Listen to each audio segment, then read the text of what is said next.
My goal is not to be better than anyone else, but to be better than I used to be.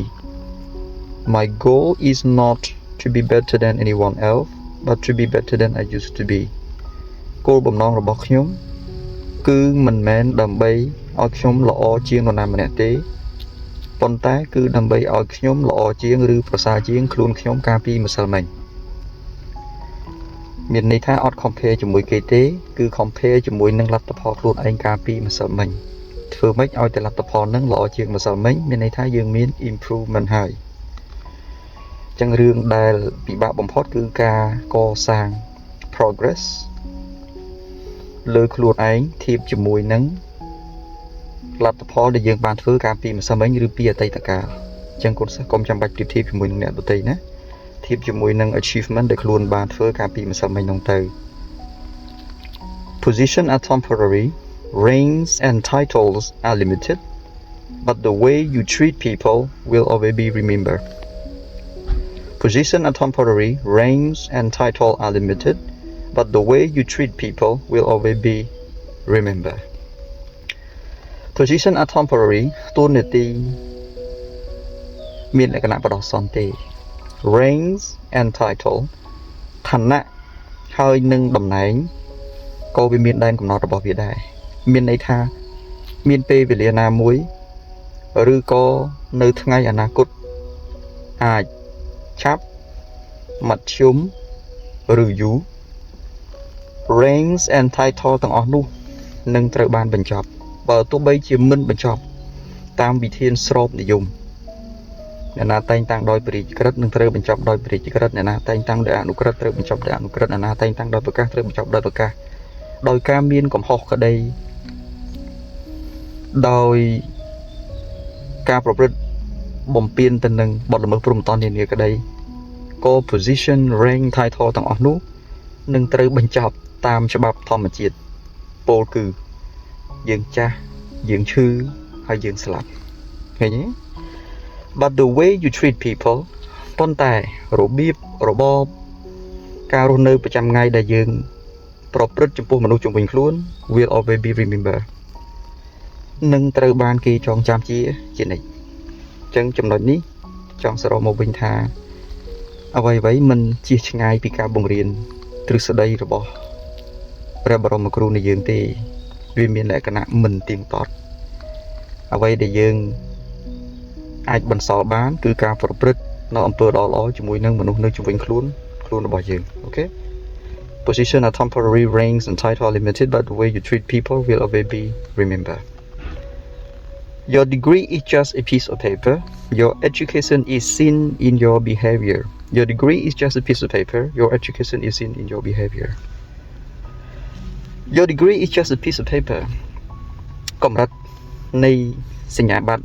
របស់កូនសិស្សគឺគ្រាន់តែជាក្រដាសមួយសន្លឹកតែប៉ុណ្ណោះឯង Even if you earn bachelor degree, even earn master degree, or even PhD degree, your education is seen in your behavior. ការអប់រំនេះត្រូវបានគេមើលឃើញដោយ behavior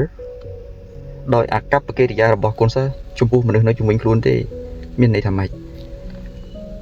ចំណេះដឹងដែលយើងរៀនបាននេះគឺជាចំណេះដឹងដែលសាកលវិទ្យាល័យផ្ដល់ឲ្យយើងបន្ទាប់ពីយើង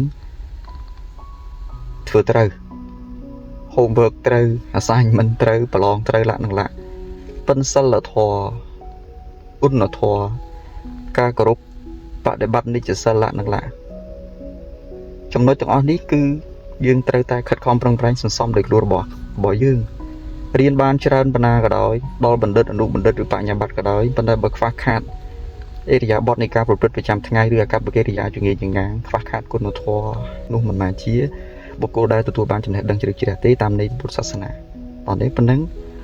អញ្ចឹងប្រយ័ត្នកន្លែងហ្នឹង Your degree is just a piece of paper. Your education is in your behavior. Okay អញ្ចឹងកូនសិស្សត្រូវធ្វើម៉េចមានចំណេះដឹងខ្ពង់ខ្ពស់ហើយប្រយ័ត្ន behavior attitude the way you treat the surrounding people, okay, with respect, with kindness, with sympathy, and with virtue, etc. A good father is worth 100 teachers. Jean-Jacques Rousseau. គ្រូ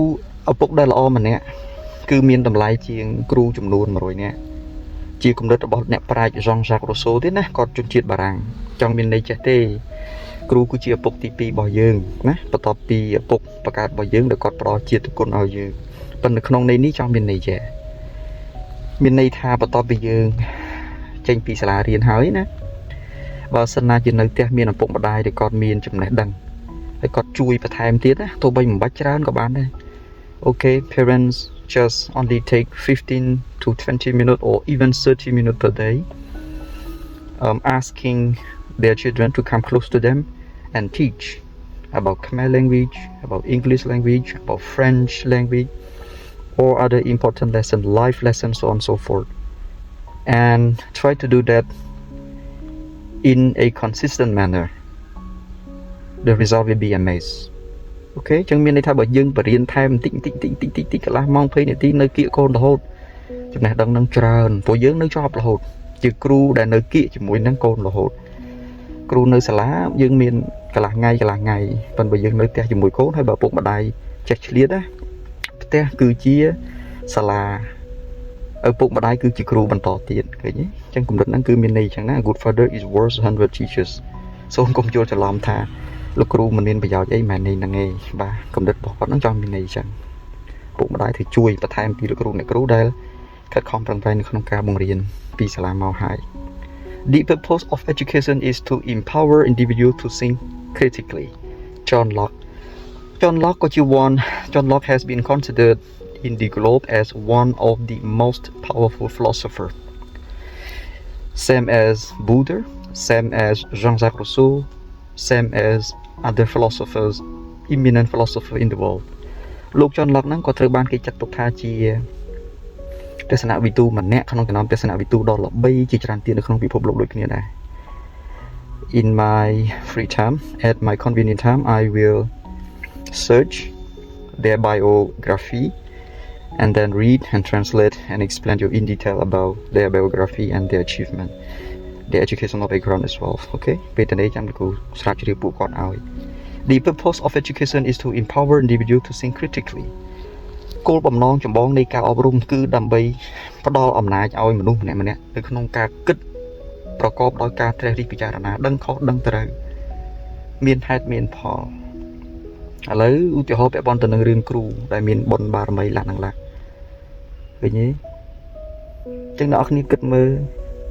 តើករណីហ្នឹងវាពិតឬមិនពិតហើយជំនឿខ្វះសទ្ធាខ្វះការត្រិះរិះពិចារណាអាចនាំឲ្យមានផលវិបាកទៅវិញចឹងគោលបំណងនៃការសិក្សារៀនសូត្រហ្នឹងគឺដើម្បីឲ្យមនុស្សគ្រប់គ្នាហ្នឹងគិតមានហេតុមានផលបែបវិទ្យាសាស្ត្រលោកគ្រូលើកឧទាហរណ៍ចង់ខ្លាយទៅជាអ្នកមានយើងអត់ខំប្រឹងប្រែងរកស៊ីហើយយើងគិតតែមួយថ្ងៃទៅរកគ្រូសំណួរយើងសួរតែយើងអាចខ្លាយទៅជាអ្នកមានទេវាអត់ការបន់ស្រន់ក៏ដូចគ្នាវាគឺជាលំនឹងផ្លូវចិត្តតាមប្រពៃណីទំនៀមទម្លាប់ដូនតាយើងធ្វើចោះប៉ុន្តែត្រូវអមជាមួយនឹងការខិតខំប្រឹងប្រែងបែបវិទ្យាសាស្ត្រអូខេបើពុំដូច្នោះទេទោះបីបន់ដល់ណាក៏នៅតែលទ្ធផលមិនមានចង់ល្បីប៉ុណ្ណាក៏នៅតែលទ្ធផលមិនមានចង់បានអាហារូបករណ៍ប៉ុណ្ណាក៏នៅតែលទ្ធផលមិនមានអញ្ចឹងគោលបំណងនៃការអប់រំហ្នឹងគឺចង់បញ្ជាក់ឲ្យមនុស្សម្នាក់ៗហ្នឹងចេះត្រិះរិះពិចារណាប្រកបដោយហេតុនិងផលខំបានខំរកស៊ីអាចមានបានខំប្រឹងប្រែងសិក្សារៀនសូត្រប្រឡងចប់ប្រឡងមេធាវីចប់បានអាហារូបករណ៍ទៅក្រៅប្រទេសឡានឡាអញ្ចឹងកាលណាយើងពង្រឹងសតិសម្បញ្ញៈតាមរយៈការគិតប្រកបដោយការត្រិះរិះពិចារណាដឹងខុសដឹងត្រូវមានហេតុមានផលបែបវិទ្យាសាស្ត្រគ្មាននរណាម្នាក់អាចមកដាក់ឥទ្ធិពលលើយើងបានទេគ្មាននរណាម្នាក់អាចមកបោកយើងបានទេអូខេSo the power of education is to empower individual to think critically ហើយមិនបានលោកគ្រូលើកដោយសារលោកគ្រូឃើញប្រហែលខែចុងក្រោយហ្នឹងវាមានបញ្ហារញ៉េរញ៉ៃច្រើនពាក់ព័ន្ធទៅនឹងរឿងគ្រូនេះគ្រូនោះជាដើមឡារហូតដល់សម្ដេចប្រមុខរដ្ឋាភិបាលលោកបានស្នើឲ្យក្រសួងធម្មការសាសនាពិនិត្យនិងមានវិធានការបានមើងម៉ាត់បំផុតអ្នកដែលមានសតិបញ្ញារឹងមាំមិនមានបញ្ហាប្រហែលទេប៉ុន្តែអ្នកដែលមានសតិអ្នកដែលមានការយល់ដឹងសំទោសអ្នកដែលមានការយល់ដឹងនៅមានកម្រិតប្រឈមបាទ អាចត្រូវបានអូសទាញជាយថាហេតុណាមួយអូខេអញ្ចឹង once again think critically អូខេគិតឲ្យប្រយ័ត្នប្រយែងមែនតើ from the education you earn since your childhood okay keep moving stick to your goal stay disciplined be perseverance